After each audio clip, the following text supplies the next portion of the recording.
Hi hello friends, welcome back to our channel. ഇന്നത്തെ റീഡിങ്ങിൽ നമ്മൾ നോക്കാനായിട്ട് പോകുന്നത് നിങ്ങളുടെ സ്നേഹിക്കുന്ന വ്യക്തി ഈ ഒരു സമയത്ത് എന്താണ് അവരുടെ ഒരു ചിന്തകൾ എന്നുള്ള ഒരു കാര്യമാണ്. അപ്പോൾ ഈ റിലേഷൻഷിപ്പിനെ കുറിച്ചും നിങ്ങളെക്കുറിച്ചുമൊക്കെ അവർ എന്താണ് ചിന്തിക്കുന്നത്, അവരുടെ ഫീലിങ്സുകൾ എന്തൊക്കെയാണ് എന്നുള്ളതാണ്. അപ്പോൾ വീഡിയോയിലേക്ക് പോകുന്നതിന് മുമ്പായിട്ട് ആദ്യമായിട്ടാണ് ഈ ഒരു ചാനൽ കാണുന്നത്, ദയവായി സബ്സ്ക്രൈബ് ചെയ്തതിന് ശേഷം തുടർന്ന് വീഡിയോ കാണാനായിട്ട് ശ്രമിക്കാം. അതുപോലെ തന്നെ ഇതൊരു ജനറൽ റീഡിംഗ് ആണ്, ടൈംലെസ് ആണ്, ജെൻഡർലെസ് ആണ്. എപ്പോഴാണോ നിങ്ങൾ ഈ ഒരു വീഡിയോ കാണുന്നത് ആ ഒരു സമയം മുതൽ നിങ്ങൾക്ക് ഇത് റെസനേറ്റ് ആയി തുടങ്ങുന്നതായിരിക്കും. ഇതിൽ വരുന്ന ക്ലൂസ്, സിറ്റുവേഷൻസ്, എനർജീസ് ഇതെല്ലാം നിങ്ങളുമായിട്ട് റെസനേറ്റ് ചെയ്യുന്നുണ്ടെങ്കിൽ ഇതൊരു ഗൈഡൻസ് മെസ്സേജ് മാത്രമായിട്ട് എടുക്കാം. ഇനി റെസനേറ്റ് ചെയ്യുന്നില്ല എന്ന് നിങ്ങൾക്ക് തോന്നുന്ന ആ ഒരു സമയത്ത് തന്നെ സ്കിപ്പ് ചെയ്ത് പോവാം, വീഡിയോ സ്കിപ്പ് ചെയ്ത് പോവാം. ആരും ഫോഴ്സ്ഫുള്ളി റെസനേറ്റ് ചെയ്യാനായിട്ട് നിൽക്കരുത്. പോസിറ്റീവായിട്ട് തിങ്ക് ചെയ്യുക, നല്ലൊരു റീഡിങ് കിട്ടാനായിട്ട് പ്രാർത്ഥിക്കാം. ഓക്കെ, അപ്പോൾ നമ്മളിവിടെ നോക്കുന്നത് നിങ്ങളുടെ പേഴ്സണൽ കറണ്ട് ഫീലിങ്സ് ആണ്. ഈ ഒരു സമയത്ത് അവരുടെ ഒരു ഫീലിങ്സുകൾ എന്താണ് എന്നുള്ളതാണ് നമ്മളിവിടെ നോക്കുന്നത്. Current feelings of your person. Okay, ഈ ഒരു സമയത്ത് ഈ റിലേഷൻഷിപ്പിനെ കുറിച്ചും നിങ്ങളെക്കുറിച്ചും ഒക്കെ അവരുടെ ഒരു ഫീലിങ്സുകൾ എന്തൊക്കെയാണ്, എന്താണ് അവർ ചിന്തിക്കുന്നത് എന്നുള്ളൊരു കാര്യമാണ് നമ്മൾ നോക്കുന്നത്. ഓക്കെ, നമുക്കൊരു ജസ്റ്റിസ് കാർഡാണ് ഫസ്റ്റ് കിട്ടിയിട്ടുള്ളത്. റിവേഴ്സ് ആണ് വന്നിട്ടുള്ള justice card. King of swords നമുക്കിവിടെ കിട്ടിയിട്ടുണ്ട്. Page of cups, Queen of swords, the full card, three of pentacles, two of pentacles, knight of swords, nine of wands, wheel of fortune, the moon card, ace of swords. അപ്പോൾ ഇത്രയും കാർഡുകളാണ് നമുക്കിവിടെ കിട്ടിയിട്ടുള്ളത്. നമുക്കിനി master card നോക്കാം. The high പ്രിസ്റ്റീസ് കാർഡാണ് നമുക്കിവിടെ master കാർഡായിട്ട് കിട്ടിയിട്ടുള്ളത്. അപ്പോൾ ഇവിടെ നമ്മൾ നിങ്ങളുടെ പേഴ്സൻ്റെ ഒരു ഇപ്പോഴത്തെ ഒരു കറണ്ട് ഫീലിങ്സ് എന്താണ് എന്നുള്ളൊരു കാര്യം നമ്മൾ നോക്കുമ്പോഴത്തേക്കും നമുക്ക് മനസ്സിലാകുന്നത്, ഒരു ജസ്റ്റിസ് കാർഡ് റിവേഴ്സ് വന്നിരിക്കുന്നതുകൊണ്ട് തന്നെ ഇവിടെ ഒരു ഇംബാലൻസ് ആണ് നമുക്ക് കാണാൻ പറ്റുന്നത്. അപ്പോൾ അവരുടെ മനസ്സിൽ ഒരു ഇംബാലൻസ് ഉണ്ട്.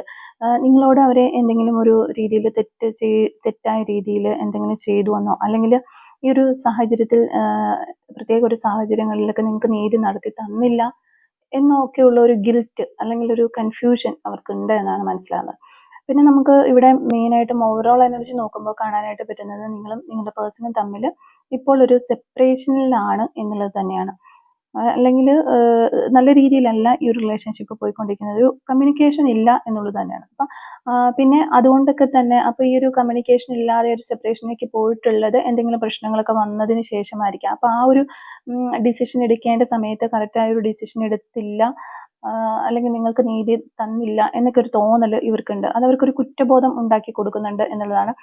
അതുകൊണ്ട് തന്നെ ഇനി എന്താണ് ചെയ്യേണ്ടത് എന്നുള്ള ഒരു കൺഫ്യൂഷനിൽ അവരിങ്ങനെ പോകുന്നതായിട്ടുള്ള ഒരു ഫീലിങ്സ് ആണ് അവർക്ക് മെയിനായിട്ടുള്ളത്. അപ്പം ഇവർ ചെയ്ത കാര്യം അല്ലെങ്കിൽ ഇപ്പോൾ ഇവർ നിൽക്കുന്ന സിറ്റുവേഷനിൽ ഇവർ ചെയ്തു പോയ കാര്യങ്ങളൊക്കെ ശരിയാണോ തെറ്റാണോ എന്നൊക്കെ ഓർത്ത് അവർ വളരെ കൺഫ്യൂസ്ഡ് ആവുകയാണ്.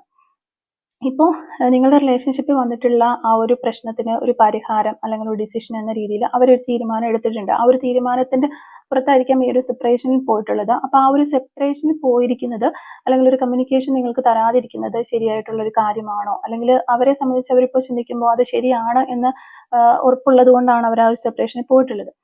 പക്ഷെ ഇപ്പോൾ വീണ്ടും അവർ അത് റീതിങ്ക് ചെയ്യുകയാണ്, അത് ഞാൻ ഈ ഒരു വ്യക്തിക്ക് ജസ്റ്റിസ് കൊടുത്തില്ലേ എന്ന് അവർ ചിന്തിക്കുന്ന എനർജീസ് നമുക്ക് കാണാൻ പറ്റുന്നുണ്ട്. പിന്നെ കിങ് ഓഫ് സോഡ്സ് അതുപോലെ ക്യൂൻ ഓഫ് സോഡ്സ് ആണ് ഇവിടെ വന്നിരിക്കുന്നത്. ഇതൊരു സ്ട്രോങ് ആയിട്ടുള്ള ഒരു മെന്റൽ കണക്ഷനാണ് സൂചിപ്പിക്കുന്നത്. നിങ്ങളും നിങ്ങളുടെ പേഴ്സണുമായിട്ട് നല്ല രീതിയിലുള്ള മാനസികമായിട്ട് ഒരു കണക്ഷൻ ഉള്ളതായിട്ട് നമുക്ക് കാണാനായിട്ട് സാധിക്കുന്നു. കാരണം നിങ്ങൾക്ക് വരുന്ന ആ ഒരു അതേ ഫീലിങ്സ് തന്നെ അല്ലെങ്കിൽ നിങ്ങളുടെ തോട്ട്സും കാര്യങ്ങളും അതേ സെയിം രീതിയിലാണ് നിങ്ങളുടെ പേഴ്സണും വന്നുകൊണ്ടിരിക്കുന്നത് എന്നുള്ളതാണ്. രണ്ടുപേരും ഒരു സ്ട്രോങ് പേഴ്സണാലിറ്റി ഉള്ള വ്യക്തികളായിരിക്കാം. പക്ഷെ ഇവിടെ ഒരു ഇമോഷൻസ് എല്ലാം സപ്രസ് ചെയ്യുന്ന ഒരു എനർജിയാണ് കാണുന്നത്. അവർ നിങ്ങളെ റെസ്പെക്ട് ചെയ്യുന്നുണ്ട്, പക്ഷെ ഫീലിങ്സ് തുറന്നു പറയാനായിട്ട് അവർക്ക് കഴിയുന്നില്ല എന്നുള്ളതാണ്. ഈ ഒരു വ്യക്തിക്ക് നിങ്ങളോട് നല്ല രീതിയിൽ സ്നേഹവും കാര്യങ്ങളും ഫീലിങ്സും എല്ലാം അവരുടെ ഉള്ളിലുണ്ട്. അത് പുറത്തേക്ക് പ്രകടിപ്പിക്കാൻ പറ്റാത്ത ഏതോ ഒരു സാഹചര്യത്തിലാണ് ഈ ഒരു പേഴ്സൺ നിൽക്കുന്നത് എന്നുള്ളതാണ് നമുക്ക് മനസ്സിലാകുന്നത്. അതുകൊണ്ട് തന്നെ അവർ അവരുടെ ഇമോഷൻസ് സപ്രസ് ചെയ്ത് അടക്കി വെക്കുന്ന ഒരു എനർജിയാണ് നമുക്കിവിടെ കാണാൻ പറ്റുന്നത്. കുറച്ച് ആളുകൾക്ക് ഇത്തരത്തിലുള്ള ഒരു എനർജീസ് കാണുന്നു. വളരെ ചുരുക്കം ആളുകൾക്ക് നമുക്കിവിടെ ഒരു ഈഗോ ക്ലാഷും ഉണ്ട് എന്ന് മനസ്സിലാകുന്നുണ്ട്. അതായത് നിങ്ങൾ തമ്മിൽ അവർക്ക് കുറച്ച് ഈഗോസും കാര്യങ്ങളുണ്ട്. അപ്പോൾ ഞാനിനി വന്നിട്ട് ഒരു ഫസ്റ്റ് കമ്മ്യൂണിക്കേഷനോ അല്ലെങ്കിൽ ഒരു അപ്രോച്ചൊക്കെ നടത്തി കഴിഞ്ഞാൽ ഞാനൊന്ന് താഴ്ന്നൊരു വ്യക്തിയായി പോവുമോ, അല്ലെങ്കിൽ എൻ്റെ ഒരു ഡിഗ്നിറ്റി കുറഞ്ഞു പോവുമോ എന്നൊക്കെ വിചാരിച്ചിട്ട് അവർ വേണമെങ്കിൽ വന്ന് മിണ്ടട്ടെ എന്ന രീതിയിൽ നിൽക്കുന്ന കുറച്ച് ആളുകളെ നമുക്കിവിടെ കാണാനായിട്ട് പറ്റുന്നുണ്ട്. അല്ലെങ്കിൽ അവരെന്നോട് ഇങ്ങനെയൊക്കെ പറഞ്ഞതല്ലേ, അപ്പം അവർ കുറച്ച് നാൾ അങ്ങനെ സംസാരിക്കാതെ ഒരു സെപ്പറേഷൻ ഇരിക്കട്ടെ എന്നൊക്കെ രീതിയിൽ ചിന്തിക്കുന്ന ഒരു വ്യക്തിയുടെ എനർജിയും നമുക്ക് കിട്ടുന്നുണ്ട്. അപ്പോൾ രണ്ട് രീതിയിലുള്ള കാര്യങ്ങളാണ് നമുക്ക് കിട്ടുന്നത്. എങ്കിൽ പോലും ഇവിടെ നിങ്ങളോട് നല്ല റെസ്പെക്റ്റ് ഉണ്ട് ഈ ഒരു വ്യക്തിക്ക്, നല്ലൊരു സ്നേഹം അല്ലെങ്കിൽ ഒരു കെയറിങ്, ആ ഒരു ഫീലിങ്സ് ഇപ്പോഴും അവരുടെ മനസ്സിന്റെ ഉള്ളിന്റെ ഉള്ളിലുണ്ട് എന്ന് നമുക്ക് മനസ്സിലാക്കാൻ പറ്റുന്നുണ്ട്. പിന്നെ നമുക്ക് വരുന്നത് പേജ് ഓഫ് കപ്സിന്റെ ഒരു എനർജിയാണ്. അപ്പൊ അവരുടെ ഹൃദയത്തിൽ സ്നേഹമുണ്ട് എന്നുള്ളത് നമുക്ക് ആദ്യത്തെ ഈ ഒരു കാർഡിലെ ക്യൂൻ ഓഫ് സോഴ്സിലും കിങ് ഓഫ് സോഴ്സിന്റെ കാർഡിലൊക്കെ മനസ്സിലായതാണ്. അതിനെ വളരെയധികം സപ്പോർട്ട് ചെയ്യുന്ന രീതിയിൽ വന്നിരിക്കുന്ന ഒരു കാർഡാണ് പേജ് ഓഫ് കപ്സ് എന്ന് പറയുന്നത്. അപ്പൊ അവരുടെ ഹൃദയത്തിൽ ഇന്നും ഒരു സ്നേഹമുണ്ട്, പക്ഷെ അത് നമ്മൾ നോക്കുമ്പോൾ അത് പ്രകടിപ്പിക്കാനായിട്ട് പറ്റാത്ത സാഹചര്യത്തിലാണ് ഈ ഒരു പേഴ്സൺ ഉള്ളത് എന്നുള്ളതാണ് നമുക്ക് മനസ്സിലാവുന്നത്. പിന്നെ ഇവരുടെ ആ ഒരു സ്നേഹത്തിന്റെ ഒരു ക്യാരക്ടർ നമ്മൾ നോക്കുകയാണെങ്കിൽ അതൊരു വളരെ ചൈൽഡിഷ് ആയിട്ടുള്ള, വളരെ ഇന്നസെന്റ് ആയിട്ടുള്ള രൂപത്തിലുള്ള ഒരു സ്നേഹമാണ്. വളരെ നിഷ്കളങ്കമായ രീതിയിലുള്ളൊരു സ്നേഹമാണ് നിങ്ങളോടുള്ളത് എന്നതാണ്. അവര് പലപ്പോഴും ഒരു മെസ്സേജ് അയക്കണോ എന്നൊക്കെ ആലോചിക്കുന്ന എനർജി നമുക്ക് കാണാനായിട്ട് സാധിക്കുന്നുണ്ട്. അത്രയധികം ഫീലിങ്സുകൾ ഉള്ളിൻ്റെ ഉള്ളിൽ വരുന്ന സമയത്ത്, നിങ്ങളെ മിസ് ചെയ്യുന്ന രീതിയിലുള്ള ഫീലിങ്സുകൾ വരുന്ന സമയത്ത് അവർ മെസ്സേജ് അയക്കാനോ അല്ലെങ്കിൽ കോൾ ചെയ്യാനോ ഒക്കെ അവർക്ക് തോന്നുന്നുണ്ട്. ആ ഇമോഷൻസ് വരുന്നുണ്ടെങ്കിൽ പോലും അവരത് സപ്രസ് ചെയ്യുന്നു എന്നുള്ളതാണ് നമുക്ക് കാണാൻ പറ്റുന്നത്. പിന്നെ അവരുടെ ഒരു ഫീലിങ്സ് നോക്കുകയാണെങ്കിൽ നമുക്ക് വരുന്നത് മൂൺ കാർഡും അതുപോലെ തന്നെ ഹൈ പ്രിസ്റ്റിസ് കാർഡുമാണ്. അവരവരുടെ ഇമോഷൻസ് ഹൈഡ് ചെയ്തിരിക്കുകയാണ്. ഒരു നൈറ്റിലൊക്കെ, രാത്രി സമയങ്ങളിലൊക്കെ നിങ്ങളെക്കുറിച്ച് കൂടുതലായിട്ടും അവർക്ക് ചിന്തകൾ വരുന്ന ഒരു സമയമായിട്ട് രാത്രി സമയങ്ങളാണ് നമുക്കിവിടെ കാണാൻ പറ്റുന്നത്. ആ ഒരു സമയത്തൊക്കെ അവർ ഇമോഷൻസ് ഹൈഡ് ചെയ്യാനായിട്ട് ശ്രമിക്കുന്നു, അല്ലെങ്കിൽ കുറച്ച് ചിന്തകൾ വരുമ്പോൾ ആ ഒരു ചിന്തകളെ ഡൈവേർട്ട് ചെയ്ത് വിടാനായിട്ട് ശ്രമിക്കുന്ന എനർജീസ് ഒക്കെ നമുക്കിവിടെ കാണാൻ പറ്റുന്നുണ്ട്. കാരണം ഇവർക്ക് കുറച്ച് പേടി, ഈ ഒരു വീണ്ടും ഇതിലേക്ക് വന്നു കഴിഞ്ഞാൽ, അല്ലെങ്കിൽ വീണ്ടും നിങ്ങളെ അപ്രോച്ച് ചെയ്യാനായിട്ട്, അല്ലെങ്കിൽ ഇതിലേക്ക് വന്നു കഴിഞ്ഞാൽ അവിടെ എന്തൊക്കെയോ കാര്യങ്ങൾ ഓക്കെ അല്ല എന്നൊരു രീതിയിൽ ഇവർക്ക് ഫീൽ ചെയ്യുന്നുണ്ട്. ആ ഒരു പേടി ഇവർക്കുണ്ട്. പിന്നെ ഇവരുടെ തന്നെ കുറച്ച് ഇൻസെക്യൂരിറ്റീസ് ഉണ്ട്, ഇവർക്ക് കുറച്ച് ഡൗട്ടും കാര്യങ്ങളൊക്കെ ഉണ്ട്. ഇതൊക്കെയാണ് ഇവിടെ ആ ഒരു കാര്യങ്ങളെ കുറിച്ചൊക്കെ ചിന്തിച്ച് ഇവര് വീണ്ടും ബാക്ക് ടു നോർമലിലേക്ക് പോകുന്നു, ആ ഒരു ഫീലിങ്സ് സപ്രസ് ചെയ്ത് കളയുന്നു എന്നുള്ളതാണ്. അപ്പോൾ ഇവിടെ ഇവരുടെ ഇൻറ്റ്യൂഷൻസ് എപ്പോഴും ഇവരോട് ഇങ്ങനെ പറഞ്ഞുകൊണ്ടിരിക്കുന്നുണ്ട്. ഒരു ബാക്കിൽ നിന്നിട്ട് അവർക്ക് എപ്പോഴും നിങ്ങളെ മിസ് ചെയ്യുന്നു എന്നുള്ളൊരു കാര്യം ഇവര് ഒരു ഇൻറ്റ്യൂഷനിലൂടെ അറിയിക്കുന്നുണ്ട് മൈൻഡ്. പക്ഷെ അവര് അപ്പോഴും ആ ഒരു കാര്യത്തെ ഡൈവേർട്ട് ചെയ്ത് വേറെ എന്തിലേക്കോ ഒക്കെ കൊണ്ടുപോകാനായിട്ട് ശ്രമിക്കുന്നു. അങ്ങനെ വളരെ ബുദ്ധിമുട്ടുന്ന ഫീലിങ്സുകൾ കൊണ്ട് വളരെയധികം ബുദ്ധിമുട്ടുന്ന ഒരു പേഴ്സണെയാണ് നമുക്കിവിടെ കാണാൻ പറ്റുന്നത്. അപ്പോൾ തീർച്ചയായിട്ടും ഈ ഒരു പേഴ്സൺ നിങ്ങളെ ഒത്തിരി മിസ് ചെയ്യുന്നതായിട്ട് നമുക്ക് മനസ്സിലാവുന്നുണ്ട്. പിന്നെ വരുന്നത് ഏസ് ഓഫ് സോർഡ്സിന്റെ ഒരു കാർഡാണ്. അപ്പൊ ഇവിടെ അവരുടെ മനസ്സിൽ ഒരു ക്ലാരിറ്റി വരാനുള്ള ഒരു സമയം അടുത്തിരിക്കുന്നു എന്നാണ് നമുക്ക് ഈ ഒരു കാർഡിൽ നിന്ന് പറയാനായിട്ട് വരുന്നത്.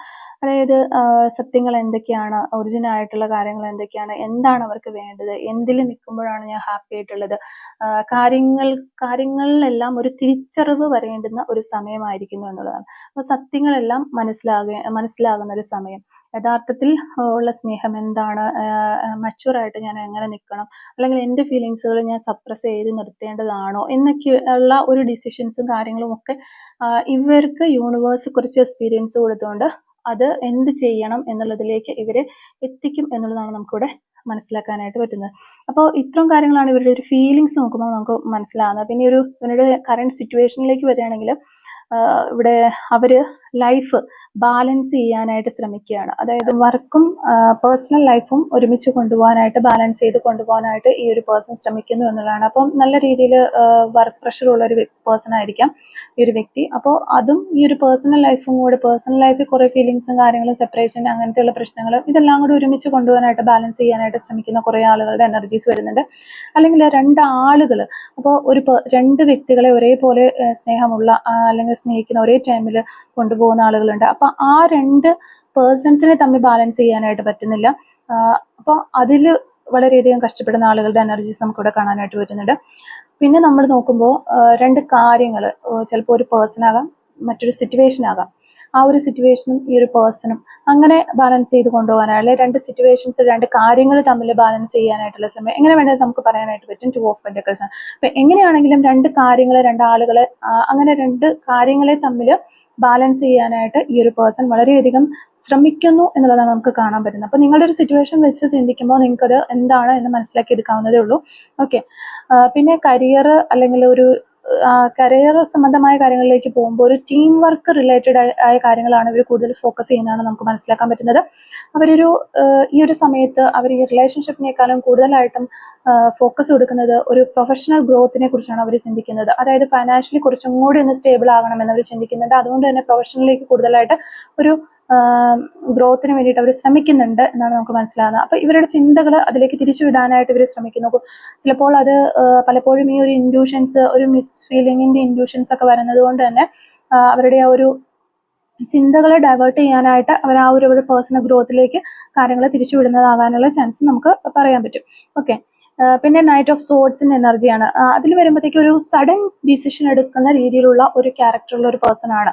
അപ്പോൾ ഇങ്ങനെ പതുങ്ങിയിരുന്നാൽ കൂടിയും അല്ലെങ്കിൽ ഇങ്ങനെ ഒരു ആക്ഷനും എടുക്കുന്നില്ല എന്ന് മറ്റുള്ളവരെ തോന്നിപ്പിക്കുന്ന രീതിയിൽ ഇരുന്നാൽ കൂടിയും പെട്ടെന്ന് തന്നെ ഒരു സമയത്ത് പെട്ടെന്നൊരു ഡിസിഷൻ എടുത്ത് കാര്യങ്ങളിലേക്ക് എടുക്കുന്ന ഒരു വ്യക്തിയാണ്. അത്തരത്തിലുള്ള ഒരു പേഴ്സൺ ആയിട്ടാണ് നമുക്ക് കാണാൻ പറ്റുന്നത്. അല്ലെങ്കിൽ എല്ലാവരും കുറേയേറെ കാര്യങ്ങൾ ചെയ്യുന്നു, അല്ലെങ്കിൽ എന്തൊക്കെ പ്രശ്നങ്ങൾ ഉണ്ടാക്കുന്നു, അവരുടെ ചുറ്റും നിന്ന് പ്രശ്നങ്ങൾ ഉണ്ടാക്കുന്നു, അല്ലെങ്കിൽ അവരോട് നേരിട്ട് ഫൈറ്റ് ചെയ്യുന്നു, അങ്ങനെയൊക്കെയുള്ള സാഹചര്യങ്ങളിലാണെങ്കിൽ പോലും അവർ ഇതൊന്നും കേൾക്കുന്നില്ല, അല്ലെങ്കിൽ കാണുന്നില്ല, മനസ്സിലാക്കുന്നില്ല എന്ന രീതിയിൽ ഇരിക്കും. പക്ഷെ അവർ എല്ലാം കാണുകയും കേൾക്കുകയും എല്ലാം മനസ്സിലാക്കുകയും ചെയ്യുന്നുണ്ട്. അതിനുശേഷം അവർ പെട്ടെന്ന് തന്നെ ഒരു ഡിസിഷൻ എടുക്കും. ആ ഒരു രീതിയിലുള്ള ഒരു ക്യാരക്ടറുള്ള ഒരു പേഴ്സൺ ആണ് നിങ്ങളുടെ പേഴ്സൺ എന്നാണ് മനസ്സിലാകുന്നത്. ഒരിക്കലും അവർ തീരുമാനിച്ചു കഴിഞ്ഞാൽ അവർ ആ ഒരു തീരുമാനത്തിൽ നിന്ന് പിന്നെ ഒരിക്കലും പുറകോട്ട് പോകില്ല എന്നുള്ളതാണ്. പക്ഷെ അത് തീരുമാനിക്കാനായിട്ട് അവർ കുറച്ച് സമയം എടുക്കും എന്നുള്ളതാണ് നമുക്ക് മനസ്സിലാകുന്നത്.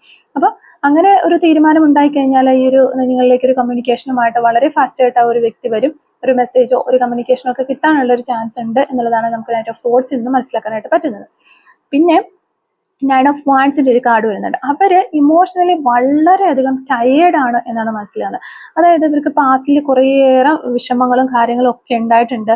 ആ പാസ്റ്റിലെ വിഷമങ്ങളെല്ലാം ഉള്ളത് കൊണ്ട് തന്നെ അവരെ തന്നെ എന്താ പറയുക, സംരക്ഷിക്കാനായിട്ട് അവർ നോക്കുകയാണ്. അപ്പം ഒരാൾക്ക് മുന്നേ ഹേർട്ട് ഉണ്ടായ ഒരു അനുഭവം ഒക്കെ ഉണ്ടായിട്ടുണ്ടെങ്കിൽ അയാൾ പുതിയ ആളുകളോട് ഉടനെ പെട്ടെന്ന് ട്രസ്റ്റ് ചെയ്യില്ല. എല്ലാവരും പറയുന്ന കേട്ടില്ലേ, ഞാൻ ഇനി ഒരു വ്യക്തിയെ പോലും എൻ്റെ ഒരു ലൈഫിലേക്ക് ഇനി കൊണ്ടുവരാനായിട്ട് നിൽക്കില്ല എന്ന് പറയുന്നത് വെച്ചാൽ അവർക്ക് ആ മുന്നേ വന്നു പോയിട്ടുള്ള വ്യക്തികൾ നൽകിയിട്ടുള്ള വേദനകളും വിഷമങ്ങളൊക്കെ അവരുടെ മനസ്സിൽ അങ്ങനെ മായാതെ കിടക്കണം. അപ്പോൾ അത് ഇനിയും ആ ഒരു വേദനകൾ ഉണ്ടാകുമോ എന്നുള്ള ആ ഒരു പേടി കാരണമാണ് പിന്നെ അവർ ആരോടും അങ്ങനെ കൂടുതലായിട്ട് അടുക്കാനായിട്ട് പോകില്ല, അല്ലെങ്കിൽ ആരെയും ട്രസ്റ്റ് ചെയ്യില്ല.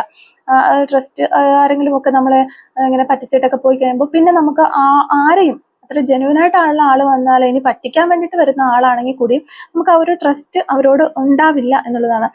അത് സ്വയമേ തന്നെ നമ്മളിൽ നിന്ന് ആ ഒരു കാര്യം നഷ്ടപ്പെട്ടു പോകും. അപ്പൊ അത് തന്നെയാണ് ഇവിടെ ഈ ഒരു വ്യക്തിക്കും തോന്നുന്നത്. ഈ ഒരു വ്യക്തിക്ക് പാസ്റ്റിൽ ഒത്തിരി വേദനകളും വിഷമങ്ങളും, അല്ലെങ്കിൽ അവർക്ക് എന്തോ ഒരു ഹേർട്ടായിട്ടുള്ള ഒരു അനുഭവം ഉണ്ടായിട്ടുണ്ട്. ആ ഒരു അനുഭവം അവരെ പുതിയൊരു തലത്തിലേക്ക് കൊണ്ടുപോയി സ്വന്തം ഫീലിങ്സുകളൊക്കെ തുറന്നു പറയാനായിട്ട് മടിക്കുന്ന ഒരു ലെവലിലേക്ക് അവർ പോയി. അതാണ് അവരുടെ ഫീലിങ്സുകൾ സപ്രസ് ചെയ്ത് വെക്കുന്നത്. ഇമോഷണലി എല്ലാവരുമായിട്ട് ഒരു ഡിസ്റ്റൻസ് കീപ്പ് ചെയ്യാനായിട്ട് ഈ ഒരു വ്യക്തി ശ്രമിക്കുന്നുണ്ട്. ഇത് തന്നെയാണ് അവരെ തന്നെ സംരക്ഷിക്കാനായിട്ട് അവരവരുടെ മനസ്സ് സ്വയം അടച്ചു വെച്ചിരിക്കുകയാണ്. ആരോടും പൂർണ്ണമായി ഒന്നും തുറന്നു പറയാതെ ഒരു ജാഗ്രത പുലർത്തുന്നു എന്നുള്ളതാണ്. അങ്ങനെ അവരുടെ ഹൃദയം അവർ കാത്തു സൂക്ഷിക്കുന്ന രീതിയിൽ പെരുമാറുന്നു എന്നുള്ളതാണ്. അതായത് അവരുടെ മെന്റൽ ഹെൽത്തിന് വേണ്ടിയിട്ട് ആണ് ഇത് ചെയ്യുന്നത് എന്നുള്ളതാണ് നമുക്ക് മനസ്സിലാകുന്നത്. അപ്പം ആ ഒരു വ്യക്തി തന്നെ അവരെ തന്നെ അവരുടെ മനസ്സിനെ തന്നെ സംരക്ഷിച്ച് ജാഗ്രതയോടെ പെരുമാറുന്നു. ആ ഒരു രീതിയിലാണ് നമുക്കിവിടെ കാണാനായിട്ട് പറ്റുന്നത്. ഓക്കെ. പിന്നെ നമ്മൾ നോക്കുമ്പോൾ വളരെയധികം ടയേർഡ് ആണെന്ന് നമ്മൾ പറഞ്ഞു. ഇമോഷണലി ഈ ഒരു പേഴ്സൺ വളരെയധികം ടയേർഡ് ആണെന്ന് ആദ്യമേ തന്നെ പറഞ്ഞിരുന്നു. അപ്പോൾ ഒത്തിരി പ്രശ്നങ്ങൾ ഈ റിലേഷൻഷിപ്പിലാണെങ്കിലോ അല്ലെങ്കിൽ നിങ്ങളിപ്പോൾ നിൽക്കുന്ന ഏതൊരു സിറ്റുവേഷനിലാണെങ്കിലും ആ ഒരു സിറ്റുവേഷനിൽ ഈ ഒരു പേഴ്സൺ വളരെയധികം ഇമോഷണലി ടയേർഡ് ആയ ഒരു അവസ്ഥ ഫീൽ ചെയ്യുന്നുണ്ട്. അതുകൊണ്ട് തന്നെ അവരെ തന്നെ സംരക്ഷിച്ച് അവരുടെ മെന്റൽ ഹെൽത്ത് വീണ്ടും ഓക്കെ ആക്കി എടുക്കാനായിട്ടുള്ള പരിപാടികളിലൊക്കെയാണ് അവർ പോയിക്കൊണ്ടിരിക്കുന്നത് എന്നുള്ളതാണ്. പിന്നെ നമുക്ക് വരുന്നത് വീൽ ഓഫ് ഫോർച്യൂൺ ഒരു കാർഡാണ്. ഇവിടെ ഒരു സിറ്റുവേഷൻ ഒരു ഡിവൈൻ ടൈമിലേക്ക് മാറും എന്നാണ് നമുക്ക് കാണാനായിട്ട് പറ്റുന്നത്. ഒരു ഘട്ടം കഴിഞ്ഞ് ഈ ഒരു സിറ്റുവേഷൻസ് നിങ്ങളിപ്പോൾ ഫേസ് ചെയ്തുകൊണ്ടിരിക്കുന്ന അല്ലെങ്കിൽ നിങ്ങളുടെ പേഴ്സൺ ഇപ്പോൾ പോയിക്കൊണ്ടിരിക്കുന്ന ഒക്കെ ആ ഒരു സിറ്റുവേഷൻസ് എല്ലാം മാറും. സമയം പോകുന്നതനുസരിച്ച് കാര്യങ്ങളെല്ലാം മാറി മറിയും. നമ്മൾ പ്രതീക്ഷിക്കാത്ത രീതിയിൽ പ്രതീക്ഷിക്കാത്ത വഴികളിലൂടെയൊക്കെ നമ്മൾ കടന്നു പോകേണ്ടതായിട്ട് വരും. ഇപ്പോൾ നമ്മളൊരു ലൈഫിൽ ഒരു 10 വർഷം ബാക്കിലേക്ക് നോക്കുമ്പോൾ നമ്മൾ ഒട്ടും പ്രതീക്ഷിക്കാത്ത ഒരു ലെവലിലായിരിക്കും നമ്മളിപ്പോൾ വന്ന് നിൽക്കുന്നത്. നമ്മൾ ഒരിക്കലും കടന്നു പോകാം എന്ന് വിചാരിച്ച ഒരു വഴികളിലൂടെ ഒന്നും ആയിരിക്കില്ല നമ്മൾ പോന്നിട്ടുണ്ടാവുക. അതുപോലെ തന്നെ ഇവിടെ ഒരു കാലഘട്ടം കഴിയുമ്പോൾ ഇവിടെ ഒരു സിറ്റുവേഷൻസ് എല്ലാം മാറും. ഒരു ഡിവൈൻ ടൈം വരും. ഇവിടെ ഒരു മൂവ് ഉണ്ടാകും എന്നാണ് കാണുന്നത്. അതൊരു ഫേറ്റ് കണക്ഷൻ ആണ് എന്നാണ് കാർഡുകൾ സൂചിപ്പിക്കുന്നത്. നിങ്ങളുടെ ഈ ഒരു റിലേഷൻഷിപ്പിൽ അപ്പ് ആൻഡ് ഡൗൺസ് ഒക്കെ കഴിഞ്ഞ് ഒരു ഡെസ്റ്റിനി വീണ്ടും നിങ്ങളെ കണക്ട് ചെയ്യും എന്നാണ് കാണുന്നത്. അതിനുള്ള വളരെയധികം ഒരു ചാൻസ് ഇവിടെ കാണുന്നുണ്ട് എന്നുള്ളതാണ്. അപ്പോൾ ചിലവർക്കൊക്കെ അങ്ങനെ ഒരിക്കലും സംഭവിക്കില്ല, ഇനി ഇതോടുകൂടി കഴിഞ്ഞു എന്നൊക്കെ വിചാരിച്ചിരിക്കുന്ന ആളുകൾ ഉണ്ടെന്നുണ്ടെങ്കിൽ നിങ്ങൾ മനസ്സിലാക്കുക, അങ്ങനെ ഒരു ചാൻസും കൂടി ഇവിടെ നമുക്ക് കാണാനായിട്ട് പറ്റുന്നുണ്ട്. പിന്നെ ലാസ്റ്റ് വരുന്ന കാർഡിൽ നമ്മൾ നോക്കുമ്പോഴത്തേക്കും ഇനി എക്സ്പ്ലെയിൻ ചെയ്യാത്ത ഒരേ ഒരു കാർഡേ ഉള്ളൂ, അത് ഫുൾ കാർഡാണ്. അപ്പോൾ ഫുൾ കാർഡ് എപ്പോഴും ഒരു ന്യൂ ബിഗിനിങ് ആണ് നമുക്ക് തരുന്നത്, ചിന്തകളിൽ പോലും ഒരു പുതിയ തുടക്കം എന്നുള്ള രീതിയിൽ. അപ്പോൾ ഒരു സീറോയിൽ നിന്ന് ഒരു സ്റ്റാർട്ട് ചെയ്ത് മുന്നോട്ട് വരണം എന്ന രീതിയിൽ ചിന്തിക്കുന്ന ഒരു പേഴ്സണെ നമുക്ക് കാണാനായിട്ട് വരുന്നത്. അതായത് റിലേഷൻഷിപ്പിൽ നിങ്ങളിലേക്ക് വരുമ്പോൾ ഒരു പുതിയ സ്റ്റാർട്ടറോടുകൂടി നിങ്ങളിലേക്ക് വരണം എന്ന് അവർ ആഗ്രഹിക്കുന്നുണ്ട്. പക്ഷേ അതേസമയം തന്നെ ഒരു റിസ്ക് എടുക്കാനായിട്ട് അവർ തയ്യാറാകുന്നില്ല എന്നുള്ളതാണ്. ഒരു പുതിയ തുടക്കം വേണം എന്നൊക്കെ അവർക്ക് വളരെയധികം ആഗ്രഹമുണ്ട്. പക്ഷെ ഒരു ചുവട് മുന്നോട്ട് വെക്കാൻ അവർക്ക് പേടിയാണ്, അല്ലെങ്കിൽ മടിയാണ്. ധൈര്യമായി ഒരു തീരുമാനം എടുക്കാനായിട്ട് അവർക്ക് പലപ്പോഴും ആശങ്ക തോന്നുന്നതാണ്. ഇനി ഇതിന്റെ റിസൾട്ട് എന്താകും എന്നറിയാതെ മുന്നോട്ട് പോകാനായിട്ട് അവർ മടിച്ചു നിൽക്കുകയാണ്. അപ്പൊ ലളിതമായിട്ട് പറഞ്ഞു കഴിഞ്ഞാൽ ഈ ഒരു വ്യക്തിക്ക് ഉള്ളിന്റെ ഉള്ളിൽ വളരെയധികം ആഗ്രഹം ഉണ്ടാകാം. പക്ഷെ ഇത് ഞാൻ ഇങ്ങനെ ചെയ്തു കഴിഞ്ഞാൽ അത് തെറ്റായാൽ, അല്ലെങ്കിൽ വീണ്ടും ഞാൻ തന്നെ ഹർട്ടാകേണ്ടി വരുമോ, അല്ലെങ്കിൽ ഇത് വർക്കായില്ലെങ്കിലോ എന്നൊക്കെയുള്ള ചിന്തകൾ കാരണം മുന്നോട്ട് പോകാനായിട്ട് അവർക്ക് കഴിയുന്നില്ല എന്നുള്ളതാണ്. അപ്പൊ അവർക്ക് ഫീലിങ്സുകളൊക്കെ ഉണ്ടാകാം, പക്ഷെ ഫസ്റ്റ് സ്റ്റെപ്പ് എടുക്കാനായിട്ടൊരു പേടിയാണ്. അല്ലെങ്കിൽ ഒരു മെസ്സേജ് അയക്കാനായിട്ട് അവർ ഒത്തിരി ഓവർ തിങ്ക് ചെയ്യുകയാണ്. ഞാനിപ്പോൾ ഒരു മെസ്സേജ് അയച്ചോ, അത് കഴിഞ്ഞ് അവർ ഇതൊക്കെ അവരിനി തിരിച്ച് അയച്ചില്ലെങ്കിൽ എനിക്ക് ബുദ്ധിമുട്ടാകും, അത് എന്നെ വീണ്ടും ഹേർട്ട് ചെയ്യും, അല്ലെങ്കിൽ അവരെന്തെങ്കിലും മോശമായ രീതിയിൽ വീണ്ടും റിപ്ലൈ തന്നു കഴിഞ്ഞാൽ അതെനിക്ക് പിന്നെ വിഷമമാകും. അങ്ങനെയൊക്കെയുള്ള വളരെ നിങ്ങളുടെ സിറ്റുവേഷൻസ് ഏത് രീതിയിലാണോ അതിനെ സംബന്ധിച്ചുള്ള ഓവർ തിങ്കിങ് ചെയ്യുകയാണ് ഈ ഒരു പേഴ്സൺ. അപ്പം അതുകൊണ്ട് തന്നെ അവരൊരു മെസ്സേജ് അയക്കാനൊക്കെ പേടിക്കാണ്. അതുപോലെ ഒരു കമ്മിറ്റ്മെന്റിലേക്ക് പോയി കഴിഞ്ഞാൽ അവർക്ക് വളരെയധികം ഇൻസെക്യൂരിറ്റി ഫീൽ തോന്നുന്നതാണ്. അപ്പോൾ അതൊക്കെയാണ് അവരിങ്ങനെ ഒന്ന് മടിച്ചു നിൽക്കുന്നത് എന്നാണ് നമുക്ക് മനസ്സിലാകുന്നത്. ഓക്കെ, അതുകൊണ്ടാണ് അവർ യാതൊരു രീതിയിലുള്ള ഒരു ആക്ഷൻ എടുക്കാനായിട്ട്, പക്ഷെ ഉള്ളിൻ്റെ ഉള്ളിൽ നല്ല ഒരു റീസ്റ്റാർട്ട് ചെയ്യണമെന്നും ഒരു ഒന്നുമില്ലായ്മയിൽ നിന്ന് വീണ്ടും ഈ റിലേഷൻഷിപ്പ് മുന്നോട്ട് കൊണ്ടുവന്ന് ഒരു സക്സസ്സിൽ എത്തിക്കണമെന്നൊക്കെ ഒരു പേഴ്സൺ ഒത്തിരി അധികം ചിന്തിക്കുന്ന ഫീലിങ്സ് കാണാനായിട്ടും പറ്റുന്നുണ്ട്. അപ്പോൾ ഫുൾ കാർഡ് എന്ന് പറയുമ്പോഴത്തേക്ക് ഒരു ന്യൂ ബിഗിനിങ് ചിന്ത അവരുടെ ഉള്ളിലുണ്ട് എന്ന് നമുക്ക് മനസ്സിലാക്കാനായിട്ട് പറ്റുന്നുമുണ്ട്. അപ്പോൾ ഇവിടെ ഓവറോൾ എനർജി പറയുമ്പോൾ അവർ നിങ്ങളെ ഒരു മെന്റലി വളരെ ഒരു ശക്തമായിട്ടുള്ള ഒരു നിങ്ങളുമായിട്ടൊരു കണക്ഷൻ ഉണ്ട് എന്നുള്ളൊരു കാര്യം അവർ മനസ്സിലാക്കുന്നുണ്ട്. അവർക്ക് വളരെയധികം ഡീപ്പായിട്ടുള്ള ഇമോഷൻസ് ഉണ്ട്. പക്ഷെ കുറച്ച് പേടി കാരണം കുറെ ആളുകൾ ഒരു ഈഗോ കാരണവും തുറന്നു പറയുന്നില്ല എന്നുള്ളതാണ്. പിന്നെ കമ്മ്യൂണിക്കേഷൻ വരാനായിട്ട് ചാൻസ് ഉണ്ട്. കാരണം നമുക്ക് ഏസ് ഓഫ് സോൾസ് വന്നിട്ടുണ്ട്, നൈറ്റ് ഓഫ് സോൾസ് വന്നിട്ടുണ്ട്. എന്തായാലും ഒരു കമ്മ്യൂണിക്കേഷൻ നിങ്ങളുമായിട്ട് ഉണ്ടാകും എന്ന് നമുക്ക് ഉറപ്പിച്ച് പറയാനായിട്ട് പറ്റും. പിന്നെ ഒരു ഡിവൈൻ ടൈം പ്രധാനമാണ്. ആ ഒരു ഡിവൈൻ ടൈമിന് വേണ്ടി പ്രാർത്ഥിക്കുക. വീൽ ഓഫ് ഫോർച്യൂൺ ആ ഒരു ഡിവൈൻ ടൈം കഴിയുമ്പോൾ എല്ലാം ശരിയാകും എന്നുള്ളതാണ് നമുക്ക് മനസ്സിലാകുന്നത്. അവരൊരു ക്ലാരിറ്റി വരും അവർക്ക്. അപ്പോൾ ഒരു സഡൻ മെസ്സേജ് നിങ്ങൾക്ക് ഉണ്ടാകും, നിങ്ങൾക്ക് കിട്ടും എന്നുള്ളതാണ് നമുക്ക് മനസ്സിലാകുന്നത്. അപ്പം ഇതിൽ നിങ്ങൾ എന്താണ് ചെയ്യേണ്ടത് എന്നുള്ള ഒരു യൂണിവേഴ്സൽ ഗൈഡൻസ് നോക്കുവാണെങ്കിൽ, നിങ്ങൾ ഓവർ തിങ്കിങ് ഒഴിവാക്കാനാണ് നിങ്ങളോട് യൂണിവേഴ്സ് പറയുന്നത്. നിങ്ങളുടെ ഇൻഡ്യൂഷൻസ്, ആ കാര്യങ്ങളൊക്കെ ആ ഒരു ഇൻഡ്യൂഷൻസ് നിങ്ങൾക്ക് എന്താണോ വരുന്നത് അതിൽ വിശ്വസിച്ച് മുന്നോട്ട് പോകാനായിട്ട് ശ്രമിക്കുക എന്നുള്ളതാണ്. അവർ വരുമ്പോൾ ഒരു മെച്യൂർ കമ്മ്യൂണിക്കേഷൻ മെയിൻറ്റെയിൻ ചെയ്ത് നിർത്തുക എന്നുള്ളത് മാത്രമാണ് നിങ്ങൾ ചെയ്യേണ്ടത്. പേഷ്യൻസ് വേണം. ഡെസ്റ്റിനിയിൽ എത്താനായിട്ട് ആ ഒരു ഡെസ്റ്റിനി കുറച്ച് സ്ലോ ആയിട്ട് വർക്ക് ചെയ്ത് മുന്നോട്ട് വരും എന്നുള്ളൊരു കാര്യം മനസ്സിലാക്കുക എന്നുള്ളതാണ്.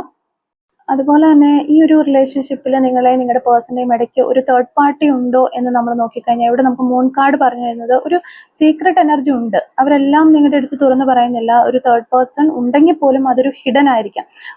പക്ഷേ അവർക്ക് ഇതിലേത് സെലക്ട് ചെയ്യണം, അതാണ് നമുക്ക് അവിടെ ഒരു ബാലൻസ് എനർജി വരുന്നത്. കൺഫ്യൂഷൻ എനർജിയിൽ ഉള്ള ആ ഒരു രീതിയാണ് നമുക്ക് കാണാൻ പറ്റുന്നത്. എങ്കിൽ കൂടിയും ഈ ഒരു ഇമോഷണൽ അറ്റാച്ച്മെന്റ് നോക്കുമ്പോൾ നിങ്ങളുടെ എനർജിയിലേക്കാണ് അവർക്ക് കൂടുതൽ ഇമോഷണൽ അറ്റാച്ച്മെന്റ് ഉള്ളതായിട്ട് കാണാനായിട്ടും പറ്റുന്നത്. ഒരു സ്ലൈറ്റ് ആയിട്ടുള്ള ഒരു ഡിസ്ട്രാക്ഷൻ നമുക്ക് ഇവിടെ കാണുന്നുണ്ട്. അതുകൊണ്ട് ഒരു തേർഡ് പാർട്ടിയുടെ പ്രസൻസ് പറയാനായിട്ടും പറ്റും. അപ്പോൾ നിങ്ങളുടെ കണക്ഷൻ പക്ഷെ നോക്കുമ്പോൾ വളരെ സ്ട്രോങ് ആൻഡ് മെന്റൽ ലെവലാണെങ്കിലും വളരെ സ്ട്രോങ് ആയിട്ട് നിങ്ങളുമായിട്ട് ഈ ഒരു പേഴ്സൺ കണക്റ്റ് ആണ് എന്നാണ് മനസ്സിലാക്കാനായിട്ട് പറ്റുന്നത്. അപ്പോൾ തേർഡ് പാർട്ടിയുടെ ഒരു കേസിലേക്ക് വരുമ്പോൾ അവിടെ അവരുണ്ടെങ്കിൽ പോലും ഇമോഷണലി അത്ര ഡീപ്പ് അല്ല എന്നുള്ളതാണ്. ഒരു ജസ്റ്റ് കമ്മ്യൂണിക്കേഷൻ ഇൻട്രാക്ഷൻ എന്ന രീതിയിൽ മാത്രം ആ ഒരു രീതിയിൽ ബേസ് ചെയ്ത് അവിടെ നിൽക്കുന്നു എന്നുള്ളത് മാത്രമാണ് നമുക്ക് മനസ്സിലാക്കാൻ പറ്റുന്നത്. ഡെസ്റ്റിനി കണക്ഷൻ നിങ്ങളോടാണ് ഇവർക്ക് വളരെയധികം സ്ട്രോങ് ആയിട്ട് ഉള്ളത് എന്ന് ആണ് കാണാൻ പറ്റുന്നത്. അതുകൊണ്ട് തന്നെ ഇവിടെ ഒരു കറക്റ്റ് ആയിട്ട് ഒരു തേർഡ് പാർട്ടി ഉണ്ട് എന്ന് നമുക്ക് പറയാനായിട്ട് പറ്റുന്നില്ല. 100% സീരിയസ് ആയിട്ടുള്ള ഒരു തേർഡ് പാർട്ടി റിലേഷൻഷിപ്പ് എനർജി കാണുന്നുമില്ല. ഇത്തരം കാര്യങ്ങളാണ് ഈ ഒരു റീഡിങ്ങിൽ നിന്ന് നമുക്ക് മനസ്സിലാക്കാനായിട്ട് സാധിച്ചിട്ടുള്ളത്. അപ്പോൾ ഈ ഒരു റീഡിങ്ങുമായിട്ട് റിലേറ്റ് ചെയ്ത് വരുന്ന കുറച്ച് സോൾ മെസ്സേജസും കൂടെ നമുക്ക് നോക്കാം. Soul messages from your person. Okay, കുറച്ച് സോൾ മെസ്സേജസും കൂടി നമുക്കൊന്ന് നോക്കാം. Soul messages from your person. Soul messages from your person. Okay, soul messages from your person. Soul messages from your person. ഈ ഒരു സമയത്ത് നിങ്ങളുടെ പേഴ്സൺ എന്താണ് നിങ്ങളോട് പറയാൻ ആഗ്രഹിക്കുന്ന ആ ഒരു മെസ്സേജസ് ആണ് നമ്മളിവിടെ എടുത്തുകൊണ്ടിരിക്കുന്നത്. ഓക്കെ, അപ്പോൾ ഫസ്റ്റ് മെസ്സേജ് നമുക്ക് നോക്കാം. I love you because you are too cute and adorable. Okay, നിങ്ങളോട് വളരെയധികം സ്നേഹമുണ്ട്. നിങ്ങൾ ഒത്തിരി ക്യൂട്ടാണ്, അതുപോലെ വളരെ ആരാധന തോന്നുന്ന ഒരു വ്യക്തിയാണ് എന്നാണ് ഈ ഒരു പേഴ്സൺ പറയുന്നത്. Okay, if I know what love is it's because of you. എന്താണ് സ്നേഹമെന്ന് ഞാൻ അറിഞ്ഞത് നീ കാരണമാണ് എന്നുള്ളൊരു കാര്യമാണ് ഇവിടെ നിങ്ങളോട് പറയാൻ ആഗ്രഹിക്കുന്നത്. I feel comfortable to share everything about myself to you. Okay, എന്നെക്കുറിച്ചുള്ള എല്ലാ കാര്യങ്ങളും ഞാൻ നീയുമായിട്ട് ഷെയർ ചെയ്യാനായിട്ട് വളരെ കംഫർട്ടബിൾ ആണ് എന്നാണ് ഈ ഒരു പേഴ്സൺ നിങ്ങളുടെ അടുത്ത് പറയുന്നത്. Your support and encouragement has help me to flourish. Okay, നിങ്ങളുടെ സപ്പോർട്ടും അതുപോലെ നിങ്ങളുടെ എൻകറേജ്മെന്റും ഒക്കെ അവരെ ഒത്തിരി ഹെൽപ്പ് ചെയ്തു എന്നാണ്, അവരുടെ ലൈഫിൽ മുന്നോട്ട് പോകാനായിട്ട് അവരെ ഒത്തിരി ഹെൽപ്പ് ചെയ്തു എന്നാണ് അവർ പറയുന്നത്. If I had a choice, if being with anyone in the world, I would still choose you. ഇപ്പോൾ ആരുടെ കൂടെ ആയിരിക്കണം അല്ലെങ്കിൽ ആരോടൊപ്പം മുന്നോട്ട് പോകണമെന്ന് എനിക്കൊരു ചോയ്സ് കിട്ടുകയാണെങ്കിൽ അതെപ്പോഴും നിന്റെ കൂടെ ആകണമെന്ന് ആണ് ഞാൻ പറയാനായിട്ട് അല്ലെങ്കിൽ ആഗ്രഹിക്കുന്നത്. നിന്റെ കൂടെ ആകണമെന്നാണ് ഞാൻ ആഗ്രഹിക്കുന്നത് എന്നാണ് പറയുന്നത്. We may be imperfect but we have A perfect love. Okay, നമ്മൾ ഒരു പൂർണ്ണരായ ആളുകളല്ലായിരിക്കാം, പക്ഷെ നമുക്ക് ഒരു പെർഫെക്റ്റ് ആയിട്ടുള്ള സ്നേഹമുണ്ട്. നമ്മൾ ഇംപെർഫെക്റ്റ് ആണെങ്കിലും നമുക്ക് പെർഫെക്റ്റ് ആയിട്ടുള്ള ഒരു സ്നേഹമുണ്ട് എന്നുള്ളതാണ് ഒരു പേഴ്സൺ പറയുന്നത്. So many of my smiles begins with you. Okay, എൻ്റെ പല പുഞ്ചിരികളും തുടങ്ങിയിട്ടുള്ളത് നിന്നിൽ നിന്നാണ് എന്നുള്ളതാണ്. അപ്പോൾ നീയാണ് അതിന് കാരണം എന്നാണ് ഈ ഒരു പേഴ്സൺ പറയുന്നത്.